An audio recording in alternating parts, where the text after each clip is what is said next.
আল্লামা Alusi রহমতুল্লাহি আলাই তার লিখিত তাফসির গ্রন্থ রুহুল মাআনি এতে ব্যাখ্যা করেন, আল্লাহ তাআলা নবী হজরতে মুসা আলাইহিস সালাম চিন্তা করতেছেন, ফিকির করতেছেন। হজরতে মুসা আলাইহিস সালাম চিন্তা করছেন যে আল্লাহ তাআলা তো অনেক ছোট ছোট পোকামাকড় এগুলো তৈরি করেছেন, মহান রব এদেরকে কি খাবার দেন? আর খাবার দিলে কিভাবে খাবার দেন?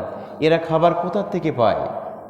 হজরতে মুসা আলাইহিস সালাম চিন্তা করছেন, এত ছোট ছোট পোকামাকড়গুলো আল্লাহ তাআলা তৈরি করেছেন, আল্লাহ তাআলা এদেরকে খাবার দেন, কিভাবে খাবার দেন? আল্লাহ তাআলা ওহী পাঠিয়ে দিলেন, হে মুসা, মুসার প্রতি আল্লাহ তাআলার তরফ থেকে ওহী আসলো, হে মুসা তুমি পাথরের উপরে লাঠি দ্বারা আঘাত করো। পাথর উপরে লাঠি দ্বারা যখন আঘাত করলো, পাথরটা ভাগ হয়ে গেল। আল্লাহ তাআলা বললেন আবারও আঘাত করো। 3 থেকে 4 বার যখন আঘাত করলেন, এই পাথরটা খণ্ড বিখণ্ড হয়ে এই পাথরের মধ্যে ছোট্ট একটি পোকা ওই পাথরের মধ্যে রয়েছে। বলুন সুবহানাল্লাহ।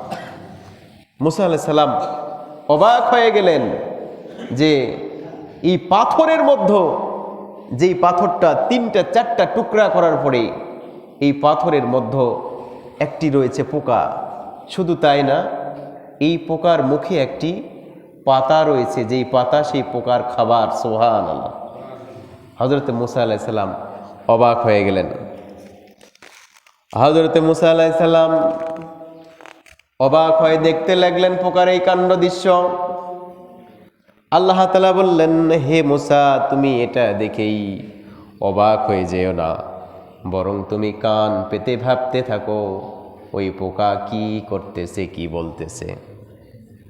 হযরত মুসা আলাইহিস সালাম খেয়াল করে শুনলেন, ওই যে পাথরের মধ্যে পোকা, ওই পাথরের মধ্যে 4টা স্তরের মধ্যে একটা পোকা, যেই পোকার মুখে আল্লাহ তাআলা কি করেছেন?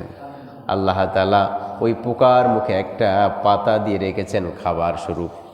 ওই পোকা জিকির করতেছে, সুবহানা মাইয়ারানি ইয়াসমাউ কালামি ইয়ারিফু মাকানি ইয়াযকুরুনি ওয়ালা ইয়ানসানি। ওই পোকা জিকির করতেছে, পোকা বলতেছে সুবহানা মাইয়ারানি, ওই মহান সত্তার পবিত্রতা বর্ণনা করছি। মাইয়ারানি, যিনি আমাকে দেখেন, মাইয়ারানি, যিনি আমাকে দেখেন। ইয়াসমাউ কালামি, আমি যে জিকির করছি যেই বাক্য দ্বারা, তিনি সেটা কি করছেন? শুনছেন। ইয়ারিফু মাকানি, আমার যেই জায়গায় আমি অবস্থান করছি সেই অবস্থান সম্পর্কে তিনি জ্ঞাত। সুবহানাল্লাহ পড়েন। আল্লাহ তাআলা ওই যে ছোট্ট পোকা জিকির করছে। আরও তিনি বলছেন, ইয়াযকুরুনি, আমি যে জিকির করছি এটা তিনি শুনছেন। ওয়ালা ইয়ানসানি, আর অনেক সৃষ্টি রয়েছে যারা এই জিকিরটা বুঝতে পারতেছে না। হযরত মুসা আলাইহিস সালামও মনোযোগ দেওয়ার আগে তিনি বুঝতে পারেননি। মুসা আলাইহিস সালাম বলতেছেন যে আমি তো এই পোকার পরিমাণ সুন্দর করে জিকির আমিও করতে পারি না। তে মহান রব আল্লাহ তাআলা যত সৃষ্টি করেছেন, সমস্ত সৃষ্টির মধ্যে মানুষ হচ্ছে আশরাফুল মাখলুকাত। মানুষদের উচিত সদা সর্বদা আল্লাহ তাআলার দাসত্বরই গোলামি করে নিজের জীবনটাকে কাটিয়ে দেওয়া, জিকিরুল্লাহ, আল্লাহর জিকির করে। এই জন্য আল্লাহ তাআলা বললেন, ইউসাব্বিহু লিল্লাহি মা ফিস সামাওয়াতি ওয়াল আরদ, আসমান এবং জমিনের মধ্যে যাহা আছে সব রব্বে কারীমের কি করে? তাসবিহ পড়ে। হ্যাঁ, আর আল্লাহ তাআলা এই জমিনের মধ্যে তার সৃষ্টিগুলোর মানুষ থেকে শুরু করে যত প্রাণীকুল রয়েছে সমস্ত প্রাণীকুলের রিজিককে ছড়ায় ছিটিয়ে দিয়ে রাখছেন। সুবহানাল্লাহ।